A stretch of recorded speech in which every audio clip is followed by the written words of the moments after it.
प्यारे भक्तों, अब आपके सामने मैं 29वां अध्याय प्रस्तुत करने जा रही हूँ।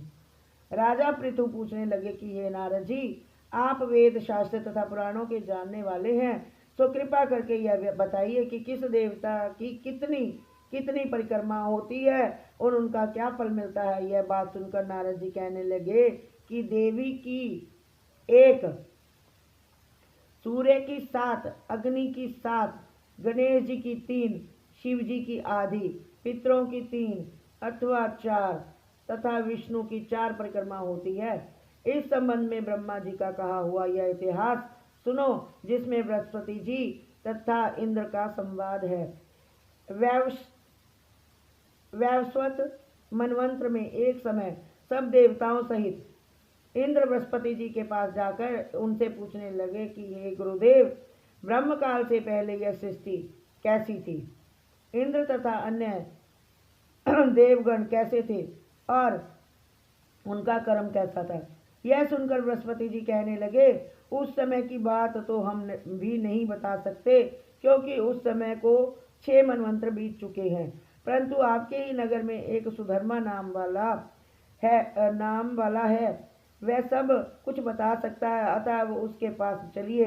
तब बृहस्पति जी सब देवों तथा इंद्र के साथ लेकर सुधर्मा के पास आए। सुधर्मा ने गुरु जी सहित इंद्रादि देवताओं का पूजन तथा आदर सत्कार किया। इंद्र सुधर्मा की राज्य लक्ष्मी तथा वैभव देखकर दंग रह गया। तत्पश्चात कहने लगा कि हे सुधर्मा, इतनी लक्ष्मी तुम्हें कैसे प्राप्त हुई? तुमने कौन सा यज्ञ दान अथवा तप किया था तथा ब्रह्मकल्प से पहले की बात तुम कैसे जानते हो? यह सब हमसे कहो। सुधर्मा कहने लगा कि हे इंद्र, जब चारों युगों की 1000 चौकड़ी बीत जाती है, तब ब्रह्मा जी का एक दिन होता है। उस एक दिन में 14 मनु और इंद्र होते हैं। जब हम विष्णु लोक में थे, तब वहां पर रहते हमारे सामने इतने ब्रह्मा हो चुके कि उनकी हम गणना नहीं कर सकते। इसके पश्चात जब हम वहां स्वर्ग में आए, तो हमने जो भी अच्छा कर्म किया और जिसके कारण हमने इतनी लंबी आयु पाई उसको सुनो।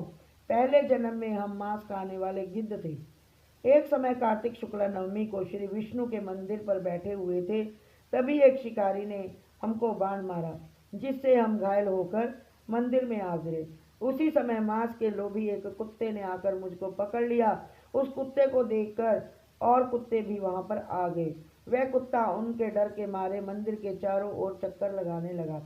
दूसरे कुत्ते भी उसके पीछे पीछे भागने लगे। इस प्रकार सबकी प्रदक्षिणा हो गई। इसी बीच मेरी मृत्यु हो गई। उस प्रदक्षिणा से भगवान बहुत ही प्रसन्न हुए और मुझको अपना परम पद दे दिया। यह बात सुनकर इंद्र को अत्यंत प्रसन्नता हुई और उन्होंने विधि पूर्वक भगवान का पूजन तथा प्रदक्षिणा की। नारद जी कहते हैं कि हे राजन, कार्तिक शुक्ला नवमी सतयुग की आदि तिथि है। उस दिन भगवान जी की पूजा प्रदक्षिणा, दान, तप तथा यज्ञ करने से कई गुना फल प्राप्त होता है। यदि कार्तिक कृष्ण नवमी को मथुरा में जाकर भगवान जी की पूजा व प्रदक्षिणा की जाए, तो उसके फल का तो कहना ही क्या। प्रदक्षिणा करने में जितने पग उठते हैं, उतने ही कुल बैकुंठ में जाते हैं। यदि मथुरा पूरी दूर हो तो अन्य किसी स्थान पर प्रदक्षिणा करें। यदि वह भी न हो सके तो ब्राह्मण विष्णु की मूर्ति, गौ के स्थान, शालिग्राम और तुलसी की ही प्रदक्षिणा कर लें। समुद्र पर्यंत सारी पृथ्वी की परिक्रमा करने से जो फल मिलता है, वही शालिग्राम तथा तुलसी की प्रदक्षिणा करने से प्राप्त हो जाता है। गौ, ब्राह्मण, देव, मंदिर, यह सब शालिग्राम की मूर्ति के बराबर हैं। कार्तिक शुक्ला नवमी को ब्राह्मण, गौ, देवालय, तुलसी, वन, साधु, वैरागी, जीवन युक्त, ग्रस्त, वेद, उपवेद तथा पुराण, यह सब ग्राम में ही वास करते हैं। यदि ग्राम की प्रदक्षिणा करती हो तो प्रातःकाल उठकर स्नान आदि किया क्रिया से निवृत्त होकर कमंडल हाथ में लें। ओम नमो भगवते वासुदेवाय मंत्र का जाप करते हुए सूर्योदय से पूर्व ही प्रारंभ करें।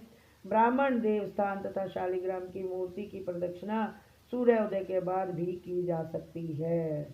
इति श्री 29वां अध्याय समाप्तम।